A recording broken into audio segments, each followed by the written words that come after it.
ఒక పండితుడి ఇంటి ముందు ఒక వ్యక్తి ఆకలి ఆకలి అంటూ సొమ్మసిల్లి పడిపోయాడు. పండితుడు బయటకు వచ్చి చూశాడు.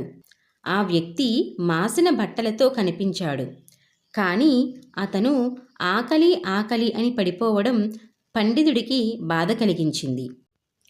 దేవుడి నైవేద్యం తయారయ్యింది అని భార్య కేక వినిపించింది.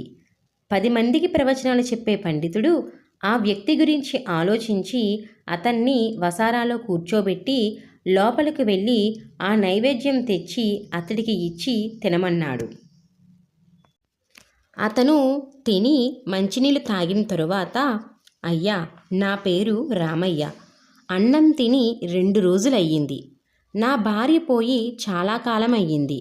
నాకు 2 కొడుకులు. పెద్దవాడికి 3 వంతుల ఆస్తి, చిన్నవాడికి 1 వంతు ఆస్తి పంచాను.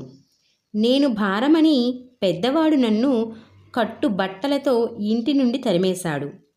పక్క గ్రామంలో నా చిన్న కొడుకు ఉంటాడు. వాడి దగ్గరికి వెళుతూ ఉండగా సొమ్మసిల్లి పడిపోయాను. అన్నం పెట్టి నా ప్రాణం నిలబెట్టారు. మీకు కృతజ్ఞతలు అన్నాడు. దానిదేముంది రామయ్య, నీ చిన్న కొడుకు వద్దకు క్షేమంగా వెళ్ళడానికి ఎద్దుల బండి ఏర్పాటు చేస్తాను అన్నాడు పండితుడు. రామయ్య బయలుదేరాక ఇంట్లోకి వెళ్ళాడు పండితుడు. ఏరా నాయనా, దేవుడి కోసం చేసిన నైవేద్యాన్ని ఎవరో దారిన పోయే దానయ్యకు పెట్టావేంటి అంది పండితుడు తల్లి. అమ్మా, దైవం మానుష రూపేణా అన్నారు. ఆ దేవుడే ఆకలి ఆకలి అని మన ఇంటికి వచ్చాడనుకుందాం అన్నాడు పండితుడు.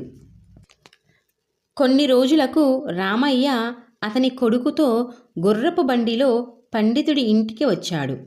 అయ్యగారు, ఇంట్లోకి రావచ్చా అన్నాడు రామయ్య. పండితుడు వారిని రండి అని సాదరంగా ఆహ్వానించాడు. ఎన్నో రకాల పండ్ల బుట్టలు, పట్టు వస్త్రాలతో లోపలికి వచ్చారు రామయ్య, అతని కొడుకు. అయ్యగారు, ఆకలి తీర్చి మా నాన్నగారి ప్రాణాలు కాపాడారు. మీకు ధన్యవాదాలు. మేము తెచ్చినవి మీరు కాదనకుండా స్వీకరించాలి. అప్పుడే మాకు ఆనందం అని పండితుడి పాదాలకు నమస్కరించాడు. లేనాయనా అని అతన్ని లేపి, నీ పేరేమిటి, నువ్వు ఏం చేస్తూ ఉంటావు అన్నాడు. నా పేరు చంద్రం. రైతులకు గిట్టుబాటు ధర ఇచ్చి ధాన్యం కొని నగరంలో అమ్ముతాను. నా వ్యాపారం బాగా సాగుతోంది అన్నాడు చంద్రం. ఇద్దరికీ పలహారం పెట్టింది పండితుడి భార్య. తిన్నాక వెళ్ళి వస్తాం అన్నారు రామయ్య, చంద్రంలు. వీలు కుదిరినప్పుడల్లా వస్తూ ఉండండి అన్నాడు పండితుడు. అలాగే అయ్యగారు అన్నారు తండ్రి కొడుకులు. మాసిన బట్టలతో అశుభ్రంతో ఉన్న పండితుడు మనిషిగా తన కర్తవ్యం మాత్రం మరువలేదు.